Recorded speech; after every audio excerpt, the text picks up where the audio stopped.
Good evening and namaskar to all of you. Welcome to a new video analysis of Nifty.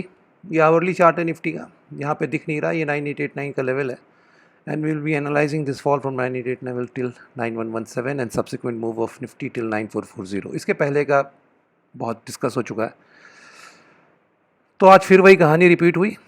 We had a gap up, couldn't sustain and closed at the low of the day, almost at the low of the day. ये अच्छी निशानी तो नहीं है market की, लेकिन क्या है, मार्केट दिखाता कुछ है और करता कुछ है. तो हमें तो बहुत ज़्यादा दिमाग लगाना नहीं होता, सिर्फ वही देखना होता है जो मार्केट चार्ट्स पे दिखता है. तो आइए पहली पॉसिबिलिटी जो सीधी सीधी चार्ट में दिखती है उसकी बात कर लें. अगर मार्केट को नीचे जाना है, देखिए ये पूरा this fall from 9889 to this point, this is already locked. We will not go discussing about this. Now the next leg has started from 9450 and the first of it has been completed at 9117 and then we having a pullback. अब देखिए यहाँ पे दो gaps हुए हैं, एक ये gap है, एक ये गैप है. मैं दो प्रोबेबिलिटी आपके साथ डिस्कस करूँगा, एक ऊपर जाने की और एक नीचे जाने की मार्केट की. और दोनों में एक कॉमन चीज़ है कि ये जो गैप्स हैं, एक्चुअली जब भी मार्केट गैप करता है और सस्टेन नहीं करता है, फिर प्रॉब्लम होने लगती है कि ये गैप्स के अंदर की इन्फॉर्मेशन आपके पास नहीं होती है. There are many hidden things in this gap. Market बहुत कुछ छुपा के जाता है. गैप्स कहाँ होते हैं? यूजुअली ए वेव्स में होंगे, सी वेव्स में होंगे, थर्ड वेव्स में होंगे, सम केसेस फर्स्ट वेव में भी हो सकते हैं. लेकिन ये पूरा पैटर्न जो है इसके अंदर का, ये करेक्टिव भी हो सकता है, इम्पल्सिव भी हो सकता है, इसका भी वही हाल है. तो ये बड़ा सस्पिशन क्रिएट कर देता है मार्केट में. लेकिन हम दोनों तरफ से चलते हैं मार्केट की प्रोबेबिलिटी लेते हुए. They are open for interpretation. आप इनको कैसे भी इंटरप्रेट कर लीजिए क्योंकि ये गैप है. तो अगर मार्केट को नीचे जाना है तो सीधी सी बात है, this is a A wave, a zigzag, sorry, a flat type of a A wave, then we having a B wave here and now we are into the C wave. तो अगर ये C wave है, अभी तक ये channel हो रही है, that means अभी तक ये zigzag का फॉर्म लिए हुए है. अब अगर इसको इम्पल्सिव होना, देखिए C wave इम्पल्सिव होगी, या तो ट्रेंडिंग होगी या तो टर्मिनल होगी. टर्मिनल के आसार तो बहुत आखिरी में जाके पता चलेंगे, तो अभी तो ट्रेंडिंग ही लेके चलते हैं. तो अगर ये सी वेव ट्रेंडिंग होनी है, then we should be moving very fast because the first wave is already completed and now most probably we are into the third wave. तो पहली चीज़ आपको सुबह मिलनी चाहिए गैप डाउन, और वो गैप डाउन फिर सस्टेन होगा. ये नहीं होगा कि मार्केट पुल बैक करके और हाई पे चला जाएगा, कुछ नहीं होगा, फिर वो नीचे ही जाएगा और इस जोन में आके कहीं ख़त्म करेगा. This zone is nothing but 100 to 161% projection of this fall from this point. So if market has to fall, it has to fall swiftly. We'll break below 9117 and we should open with a gap down and move into this reaction zone. So this is the first case where the market is going to move down. This is the possibility that we can have. Now, if the market is to move up, then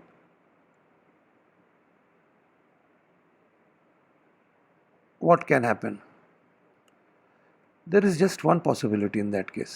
See, जब chart में कोई चीज़ दिखती है तो उसको ignore करना तो बेकार की बात होती है. हमें उसको देखना पड़ेगा, वो सही होती है गलत होती है अलग चीज़ है.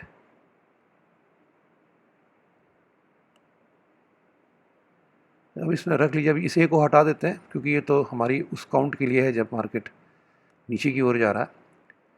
एक काउंट ये है,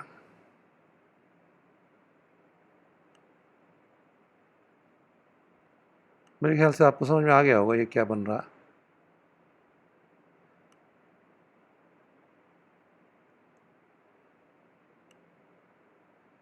इसको मैं बिल्कुल कन्फर्मली कर सकता था बन रहा है कि नहीं बन रहा अगर ये गैप्स नहीं हुए तो, क्योंकि गैप्स बहुत सी इन्फॉर्मेशन लेके चले जाते हैं अपने साथ और हमें फिर मतलब उनको सस्पिशन से ही देखना पड़ता है. We are always suspicious of what has been done by the market in those gaps. This is the pattern that most probably we are forming.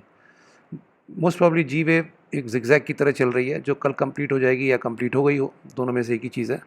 लेकिन इस केस में हम 9117 के नीचे नहीं जाएंगे फिर, और हम अगर कल मॉर्निंग में गिरते हैं बाय द वे थोड़ा बहुत, तो फिर वो नीचे का मूवमेंट जो भी मार्केट करेगा मॉर्निंग में वो सस्टेन नहीं होगा और हमें इमीडिएट 100-125 पॉइंट्स का बहुत अच्छा मूवमेंट मिलेगा.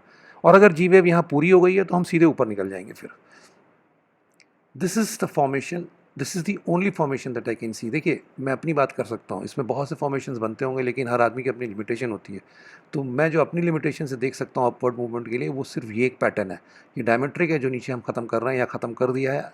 ऐसे केस में हमें एक स्ट्रांग पुल बैक मिलेगा ऊपर की ओर, स्विफ्ट और स्ट्रांग, और 9117 हमें नहीं तोड़ना चाहिए नीचे की ओर. तो यही दो पॉसिबिलिटीज़ हैं जो चार्ट में मुझे दिखती हैं। दोनों के पॉइंट ऑफ कंफर्मेशन और नेगेशन मैंने आपके साथ डिस्कस कर लिए हैं।